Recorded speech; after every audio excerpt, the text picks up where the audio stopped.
Welcome to my channel set tax சேனலுக்கு உங்களை அன்புடன் வரவேற்கிறேன். நிறைய பணக்காரர்கள் ஒரு சேமிப்பு ரூலை ஃபாலோ பண்ணுவாங்க. இந்தியாவில் மாத்திரமல்லங்க, பல நாடுகள்லையும் ஒரு சேமிப்பு ரூலை ஃபாலோ பண்ணுவாங்க. அந்த சேமிப்பு ரூல் என்ன அப்படின்னா 50-30-20. நம்ம ஜப்பானோட கக்கைபோ மெத்தட் பார்த்துருக்கோம். சீனாவோட 10.1 சேவிங்ஸ் ரூல்ஸ் பார்த்துருக்கோம். நிறைய சேவிங்ஸ் ரூல்ஸ் டிஃப்ரெண்ட் கண்ட்ரிஸோட டிஃப்ரெண்ட் சேமிப்பு பழக்கங்களை நம்ம பார்த்துருக்கோம். பட் ஆனால் உலகளாவிய, அதாவது வேர்ல்டு முழுக்க ஒரு சேவிங்ஸ் ரூலை எல்லாரும் அக்செப்ட் பண்ணி அதை ஃபாலோ பண்ணுவாங்கன்னு பார்த்திங்கன்னா இந்த 50-30-20 சேவிங்ஸ் ரூல்ஸ் தான். இது நிறைய வீடியோஸ் இதை பற்றி வந்திருக்கு. பட் என்ன ரூல் அப்படின்னு சொல்லிட்டு அதை விளக்கிட்டு விட்டுருவாங்க. பட் ஆனால் நம்ம வாங்கக்கூடிய கம்மியான சம்பளத்தில் இந்த சேவிங்ஸ் ரூலை பயன்படுத்த முடியுமா, அப்போனா எவ்வளோ ரூபாய் மினிமம் சம்பாரிச்சாகணும், அப்படியே இந்த சேவிங்ஸ் ரூலை ஈஸியாக, கஷ்டமாக இருக்கக்கூடிய இந்த சேவிங்ஸ் ரூல்ஸ் எப்படி ஈஸியாக ஃபாலோ பண்ணுறது, அதுக்கு என்ன டிப்ஸ் ஃபாலோ பண்ணணும் அப்படிங்கிறத தான் நான் இந்த வீடியோவில் டீட்டெயிலாக ஷேர் பண்ணியிருக்கேன் ஃப்ரெண்ட்ஸ். அப்புறம் இன்னொரு விஷயம், நிறைய பேருக்கு பார்த்தீங்கன்னா பட்ஜெட் பிளானர் ரிசீவ் பண்ணுறேன்னு சொல்லிட்டு நீங்கள் தேங்க்ஸ் பண்ணிடுறீங்க, ரொம்ப நன்றி. சில ஃப்ரெண்ட்ஸ், ஒரு 4-5 ஃப்ரெண்ட்ஸ் நான் மெயில் அனுப்பிச்சேன், எனக்கு வரல அப்படின்னு சொல்லியிருக்கீங்க. அதுக்கு இமெயில் ஐடி கரெக்டாக போட்டிருக்கீங்களான்னு பாருங்கள். செட்டாக்ஸ் SETT 3 T வரும், அப்புறம் தான் ALKS வரும்.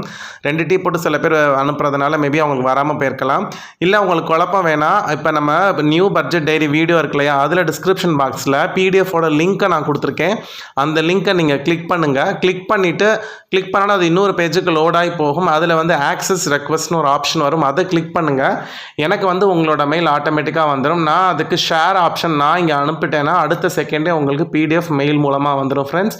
அதை ட்ரை பண்ணி பாருங்கள். பிளானர் கிடைக்காதவங்க நான் சொன்ன மாதிரி இந்த லிங்கை கிளிக் பண்ணுங்கள். இந்த லிங்க் பார்த்தீங்கன்னா நியூ பட்ஜெட் டைரி பிளானர் இருக்கு இல்லையா, நானே தயாரித்த கஸ்டமைஸ் பண்ண டைரி, அந்த வீடியோட டிஸ்கிரிப்ஷன் பாக்ஸில் இருக்குது. இப்போ வாங்க நம்ம வீடியோக்குள்ளே போகலாம். ஃபஸ்ட்டு இந்த 50-30-20 சேவிங் ரூல்லாம் என்னன்னு பார்ப்போம். அதாவது உங்களோட வருமானம் வந்ததுக்கப்புறம், உங்களோட மொத்த வருமானம் வந்ததுக்கப்புறம் அதை 3 பங்காக பிரிக்கணும். அதாவது உங்களோட வருமானத்தில் முதல்ல 50% தனியாக எடுத்து வச்சுக்கணும். அப்புறம் 2வது 30% எடுத்து வச்சுக்கணும். 3வது உங்களோட சம்பளத்தில் மிச்சம் இருக்கக்கூடிய 20% பிரிச்சுக்கணும். ஸோ உங்களோட மொத்த வருமானத்தை 50%, 30%, 20%ன்னு 3ஆக பிரிக்கிறீங்க. இந்த 50% பிரித்த தொகை இருக்கு இல்லையா, அதை உங்களோட நீட்ஸ்க்கு, அதாவது அத்தியாவசியமாக அவசியமாக செய்யக்கூடிய செலவுகளுக்கு அந்த 50% நீங்கள் பயன்படுத்தி கொள்ளலாம். மிச்சம் 2வதாக பிரிச்சிருக்கீங்க இல்லையா 30%, அதை உங்களுடைய வான்ஸ், அதாவது உங்களுடைய விருப்ப செலவுகள், முக்கியம். அதாவது பண்ணாலும் சரி பண்ணாட்டியும் சரி, வான்ஸ் நம்ம அந்த செலவு பண்ணாலும் சரி பண்ணாட்டியும் சரி நமக்கு எந்த பாதிப்பும் ஏற்படுத்தாது. அந்த மாதிரியான வான்ஸ்க்கு அதை 30% யூஸ் பண்ணிக்கலாம்.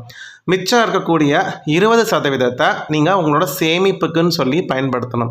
இதுதான் 50-30-20 ரூல்ஸ். அது சரி சார், அந்த ஒவ்வொரு வாண்ட்டு, நீடு அப்படிங்கிறது ஒவ்வொருத்தருக்கும் வேறுபடுமே, அதை பற்றி தெளிவாக சொல்லுங்கள் அப்படின்னு நீங்கள் சொல்கிறது கேட்குது. இப்போ நம்ம டீட்டெயில்டாக வாண்ட்ஸ்னால் என்னென்ன, நீட்ஸில் என்னென்ன வரும், சேவிங்ஸில் என்னென்ன வருங்கிறத டீட்டெயில்டாக இப்போ பார்க்கலாம். ஃபஸ்ட்டு பார்த்திங்கன்னா நீட்ஸ். இப்போ நீட்ஸில் என்னென்ன வரும்னு பார்த்திங்கன்னா, ரெண்ட்டு. நீங்கள் வாடகை வீட்டில் இருந்தீங்கன்னா கண்டிப்பாக ரெண்ட்டு கொடுத்தாகணும். உங்களுக்கு கடன் இருக்குது, இஎம்ஐயில் எதுவும் வாங்கியிருக்கீங்கன்னா இஎம்ஐ கட்டணும். இதெல்லாம் கம்பல்சரி செய்ய வேண்டிய விஷயங்கள். அப்புறம் bills, current bill, phone bill, phone recharge bill, இந்த மாதிரி பில்ஸ்க்கு எடுத்து வைக்கணும். அப்புறம் ஃபியூயல், பெட்ரோல், அப்புறம் நீங்கள் வீட்டில் யூஸ் பண்ணக்கூடிய கேஸ் சிலிண்டர், இதெல்லாமே ஃபியூயல்ஸில் வரும். அப்புறம் ஃபுட்டு, அதாவது வெஜிடபிள்ஸ், அதுக்கப்புறம் பார்த்திங்கன்னா நான்வெஜ் ஐட்டம், ஃப்ரூட்ஸு, அதுக்கப்புறம் கிராசரி, மளிகை சாமான், அதுக்கப்புறம் நீங்கள் டெய்லி வேலைக்கு போயிட்டு வரீங்கன்னா டிரான்ஸ்போர்ட் செலவாகும் இல்லையா, அதுக்கு. இது எல்லாமே பார்த்திங்கன்னா நீட்ஸில் வரும். இந்த செலவுகள் பண்ணாமல் உங்களோட ஒரு நாள் லைஃப்பை நகர்த்த முடியாது.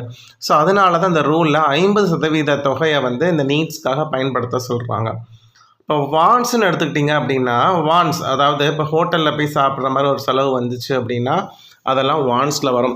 எனக்கு ஆசையாக இருக்குது, நான் போய் ஹோட்டலில் சாப்பிடணுன்னு ஆசையாக இருக்குது. அப்புறம் எனக்கு ஆசையாக இருக்குது, ட்ரெஸ் எடுக்கணும்னு ஆசையாக இருக்குது, இல்லை ஒரு கேட்ஜெட்ஸ் வாங்கணும்னு ஆசையாக இருக்குது, ஷாப்பிங் போகணுன்னு ஆசையாக இருக்குது, எனக்கு கண்ணுக்கு படுற பொருட்கள்லாம் வாங்கணும், அதெல்லாமே பார்த்திங்கன்னா ஷாப்பிங்கில் வரும். என்டர்டைன்மெண்ட், நான் சினிமா பார்க்க போகிறேன், சினிமா பார்க்க போகிறப்ப நான் அங்கே ஸ்நாக்ஸ் வாங்கி சாப்பிடுவேன், பீச்சுக்கு போவேன், இல்லை பசங்களை கூட்டிகிட்டு ஏதாவது ஒரு ரெசார்ட்டுக்கு போகிறது, இந்த மாதிரிலாம் என்டர்டைன்மெண்ட் பர்பஸ், அது பார்த்திங்கனாலும் வான்ஸில் தான் வரும்.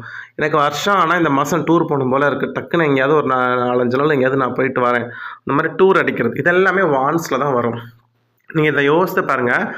நீங்கள் ஈட்டிங் அவுட் இப்போ வந்து நீங்கள் ஹோட்டலில் சாப்பிட்றது வாண்டில் வரும். அதை நீங்கள் ஹோட்டலில் சாப்பிட்லன்னா வீட்லேயும் உங்களுக்கு அரிசி பருப்பு எல்லாமே இருக்குது, நீங்கள் வீட்லேயும் வந்து சமைச்சு சாப்பிட்டுக்கலாம். உங்களுக்கு அப்படி ஒரு ஆப்ஷன் இருக்குது வாண்ட்ஸில். ஆனால் நீட்ஸில் அப்படி இருக்காது. ஸோ நீங்கள் ஈட்டிங் அவுட் பண்ணாமல் உயிர் வாழலாம், ஷாப்பிங் பண்ணாமல் கூட உயிர் வாழலாம். என்டர்டைன்மெண்ட், அதாவது ஷாப்பிங் அப்படிங்கிறது வந்து பார்த்திங்கன்னா அனாவசியமான பொருட்களை வாங்குறது தான் ஷாப்பிங்னு வாண்ட்ஸில் கொண்டு வராங்க. என்டர்டைன்மெண்ட், சினிமா பார்க்காம கண்டிப்பாக இருக்க முடியும், ரெசார்ட்டுக்கு போகாமல் இருக்க முடியும், அந்த மாதிரி இருக்க முடியும். பட் ஆனால் என் மைண்டுக்கு என்னோட மன திருப்திக்காக நான் போகிறேன், அதெல்லாமே வந்து பார்த்திங்கன்னா வாண்ட்ஸில் வரும். டூருக்கு போகாமல் கூட நம்மளால் இருக்க முடியும், ஆனாலும் எனக்கு டூருக்கு போனால் தான் மைண்ட் ரிலாக்ஸ் ஆகும். ஸோ இதெல்லாமே பார்த்திங்கன்னா வாண்ட்ஸில் வருது. இதுக்கு 30% ஆஃப் உங்களோட இன்கம்மை செலவு பண்ணிக்கங்கன்னா இந்த ரூல் அலோவ் பண்ணுது. மிச்சம் இருக்கக்கூடிய 20% சேவிங்ஸ் அப்படின்னா நீங்கள் சேவிங்ஸில் வந்து சேவிங்ஸ், அதாவது ஃப்யூச்சருக்காக நான் சேர்க்குறது, என்னோடய ரிட்டைர்மெண்ட்டுக்கு சேர்க்குறது. அதுக்கப்புறம் எமர்ஜென்சி ஃபண்ட் வரும். எமர்ஜென்சி ஃபண்ட் 6 மாத சம்பளத்தை நான் சேர்த்து வைக்கிறேன், அது வந்து பார்த்திங்கன்னா சேவிங்ஸில் தான் வரும். லோன் ரீபேமெண்ட், அதாவது நான் லோனை அடைக்கிறதுக்கு கூட சில பேர் என்ன பண்ணுவாங்க, கடன் இருக்குது, கடன் இருக்கிறப்ப ஃபஸ்ட்டு சேமித்து அந்த கடனை அடைக்கணும். ஸோ லோன் ரீபேமெண்ட்டுக்காக சேவிங் பண்ணாலும் அதுவும் சேவிங்ஸில் தான் வரும். அப்படிங்கிறப்ப சேவிங்ஸ் இதில் வந்து பார்த்திங்கன்னா உங்களோட இன்வெஸ்ட்மெண்ட்ஸு, அப்புறம் உங்களோட ஃப்யூச்சருக்கு சேர்க்குறது, லோனை கட்டி முடிக்கிறதுக்காக சேர்க்குறது, தங்கம் வாங்குறது, இது எல்லாமே இந்த சேவிங்ஸில் தான் வரும் ஃப்ரெண்ட்ஸ். இப்போ உங்களுக்கு நீட்ஸ் வாண்ட் சேவிங்ஸில் என்னென்ன கேட்டகரி வருதுங்கிறது தெரியும். இப்போ நம்ம அடுத்து என்ன பார்க்க போகிறோம், நம்ம வாங்கக்கூடிய சம்பளத்துக்கு இந்த ரூலை ஃபாலோ பண்ண முடியுமாங்கிறத இப்போ நம்ம பார்க்கலாம். ஒரு 4 டைப் ஆஃப் சேலரியை இதில் நம்ம பார்க்க போகிறோம். ஃபஸ்ட்டு 10,000 சம்பளம் வாங்குறவங்க இதை எப்படி பிரிக்கலாம்? ஸோ 50% நீட்ஸ்க்குனா 5,000 போயிடும், வாண்ட்ஸ்க்கு 3,000 போயிடும், சேவிங்ஸ்க்கு 2,000. ஸோ 10,000 சேலரி வாங்குறவங்க இப்படி தான் பிரிப்பாங்க. நம்ம நீட்ஸில் சொன்ன கேட்டகரி எல்லாத்தையும் வந்து பார்த்திங்கன்னா 5,000 முடிக்கணும்.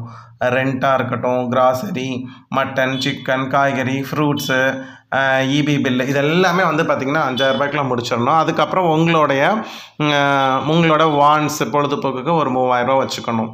இல்லை எனக்கு பொழுதுபோக்கெல்லாம் வேணாங்க, இந்த வாண்ட்ஸையும் நீட்ஸையும் ஒன்றா சேர்த்தா கூட 8,000 வச்சுட்டு கூட வாண்ட்ஸை சமாளிக்க முடியுமான்னு கேட்டால் ரொம்பவே கஷ்டம். ஸோ 10,000 சம்பளம் வாங்குறவங்க சேவிங்ஸ் அட்லீஸ்ட் 2,000 எடுத்தது போக இந்த ரூல் படி கண்டிப்பாக நீட்ஸ் வாண்ட் சேவிங்ஸ்னு பிரித்தா கண்டிப்பாக ஃபாலோ பண்ண முடியாது. ஏன்னா 5,000 வச்சு ஃபேமிலி ரன் பண்ண முடியாது. நீங்கள் நீட்ஸையும் வாண்ட்ஸையுமே சேர்த்துக்கங்க, 80-20 போட்டால் கூட 8,000 வச்சு எல்லா சேவையான செலவுகளையும் பண்ணிவிட்டு 2,000 சேமிக்க முடியுமான்னு கேட்டால் ரொம்ப கஷ்டம். அதுக்கு நூல் பிடிச்ச மாதிரி பட்ஜெட் போட்டு நூல் பிடிச்ச மாதிரி போகணும். இது வந்து ரொம்பவே சிரமமான ஒரு விஷயம். சரி, ஓகே, 10,000 வந்து ஃபேமிலி ரன் பண்ணுறது இந்த ரூலை யூஸ் பண்ணிங்கிறது கொஞ்சம் ரொம்பவே கஷ்டம். அடுத்து வந்து 15,000 பிரிப்போம். 15,000 சம்பளம் வாங்குறவங்க நீட்ஸ்க்கு ஒரு 7,500, வாண்ட்ஸ்க்கு ஒரு 4,500, சேவிங்ஸ்க்கு 3,000. இப்போ இந்த நீட்ஸுக்கு 7,500 நீங்கள் நான் சொன்ன நீட்ஸில் உள்ள கேட்டகரி எல்லா செலவையும் பார்க்க முடியுமான்னு கேட்டால் கண்டிப்பாக முடியாது. சரி, வாண்ட்ஸையும் நம்ம சேர்த்துக்கிட்டால் என்ன வரும், கிட்டத்தட்ட ஒரு 12,000 வரும். 12,000 வருது அப்படின்னு பார்த்தீங்கன்னா 12,000 வச்சு பண்ண முடியும்னா ஓகே, பண்ணலாம். ஓரளவுக்கு பட்ஜெட் போட்டு கொஞ்சம் சிக்கனமாக இருந்தால் பண்ணலாம், 3,000 சேர்க்கலாம். பட் எதுவும் ஒரு எமர்ஜென்சி அப்படின்னு வந்துச்சுன்னா கண்டிப்பாக வந்து பத்தாது. அதனால் 15,000 சம்பளம் வாங்குறவங்க கொஞ்சம் கஷ்டப்படணும். 10,000 வாங்குறவங்க ரொம்ப கஷ்டம், 15,000 வாங்கினா கொஞ்சம் கஷ்டம்தான். அடுத்து 20,000 சம்பளம் வாங்குறவங்க, மொத்த வருமானம் உள்ளவங்க எப்படி பிரிக்கிறாங்க, நீட்ஸ்க்கு 10,000, வாண்ட்ஸுக்கு 6,000, சேவிங்ஸ்க்கு 4,000. இப்போ 20,000 சம்பளம் வாங்கினா ஓரளவுக்கு சமாளிச்சிடலாங்க, பிரச்சனை இல்லை. 10,000 ஃபேமிலி ரன் பண்ணலாம். இல்லை கொஞ்சம் பத்தாதுன்னா வாண்ட்ஸ்லேருந்து கொஞ்சம் நம்மளோட ஆசைகளை அடக்கிக்கிட்டு இந்த 6,000 போட்டு நெருக்கி பிடிச்சி கொண்டு வந்துடலாம், ஒன்றும் பெரிய பிரச்சனை கிடையாது. அதுக்கு வந்து நீங்கள் வாடகையெல்லாம் வந்து கொஞ்சம் கம்மியான உள்ள வீட்டை வந்து பார்க்கணும், 4,000 சேமிக்கலாம். இப்போ இந்த சம்பளத்தில் பிள்ளைங்களை ஸ்கூல் ஃபீஸ்லாம் நிறைய பெரிய பெரிய ஸ்கூலில் படிக்க வைக்க முடியுமான்னு கேட்டால் அது ரொம்பவே கஷ்டம்தான். அதனால் 20,000 வந்து ஃபேமிலி ரன் பண்ணலாம், ஒரு ரொம்ப டீசெண்டான லைஃப் ஸ்டைல் வாழலாம். பட் அதுவுமே ஒரு வருஷத்துக்கு அப்புறம் விலைவாசி ஏற்றத்தெல்லாம் பார்த்தா கண்டிப்பாக முடியாது. சரி, ஓகே, 30,000 சேலரி, 30,000 சம்பளம் வாங்குறவங்க வந்து பார்த்திங்கன்னா இப்போ நீட்ஸ்க்கு வந்து 15,000 ஒதுக்குவாங்க, வாண்ட்ஸுக்கு 9,000, சேவிங்ஸ் 6,000. ஸோ இவங்க 30,000 வாங்குறவங்களுக்கு 15,000 கையில் நிற்கும் செலவுக்கு மட்டும். ஓகே, வாண்ட்ஸு கூட நான் கொஞ்சம் கண்ட்ரோல் பண்ணிக்கிறேன் அப்படின்னா 15,000 கண்டிப்பாக நம்மளால் இப்போதைக்கு இந்த வருஷத்துக்கு ஒரு 2 வருஷத்துக்கு ஓட்ட முடியும். இந்த வான்ஸையும் சேவிங்ஸையும் கூட சேர்த்துடலாம். 50-15 போட்டு கூட சேர்த்துடலாம். தேவைன்னா அந்த அமௌண்ட்டை எடுத்துக்கலாம். அப்போ 30,000 ரூபாய் இருந்தால் தான் இன்றைக்கி ஒரு நார்மல் மிடில் கிளாஸ் லைஃபையே வந்து நம்மளால் வாழ முடியும் அப்படிங்கிறது இந்த ரூல் நமக்கு கண்டிப்பாக சொல்லிக் கொடுக்குது ஃப்ரெண்ட்ஸ்.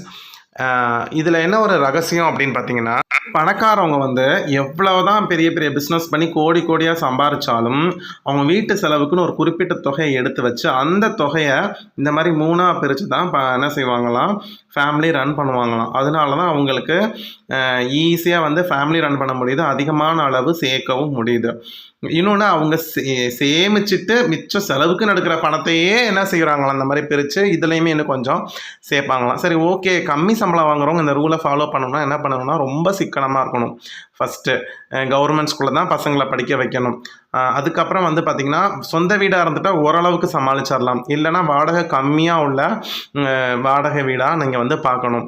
இதில் வந்து பார்த்திங்கன்னா 10,000ங்கிறது ரொம்ப கஷ்டம். ரேஷன் பொருட்களை வச்சுக்கணும், தேவைப்படுறதுக்கு மட்டும்தான் மளிகை சாமான் வாங்கணும். இந்த மாதிரி நிறைய டிப்ஸை நீங்கள் ஃபாலோ பண்ணிகிட்டே இருக்கணும். அது ரொம்ப போர் அடிச்சிடும் லைஃபே. இதுக்கு பதிலாக நீங்கள் என்ன செய்யலாம்னா, நான் சொல்லக்கூடிய டிப்ஸ் உங்களோட வருமானத்தை இன்க்ரீஸ் பண்ணிங்கனாலே பக்காவாக ஏகதாகத்தோட சந்தோஷமாக நம்மளால் வாழ முடியும் ஃப்ரெண்ட்ஸ். இதோட இந்த வீடியோவை நான் இங்கே முடிச்சுக்கிறேன். அடுத்த ஒரு நல்ல வீடியோவில் உங்கள் எல்லாரையும் பார்க்குறேன். Bye friends.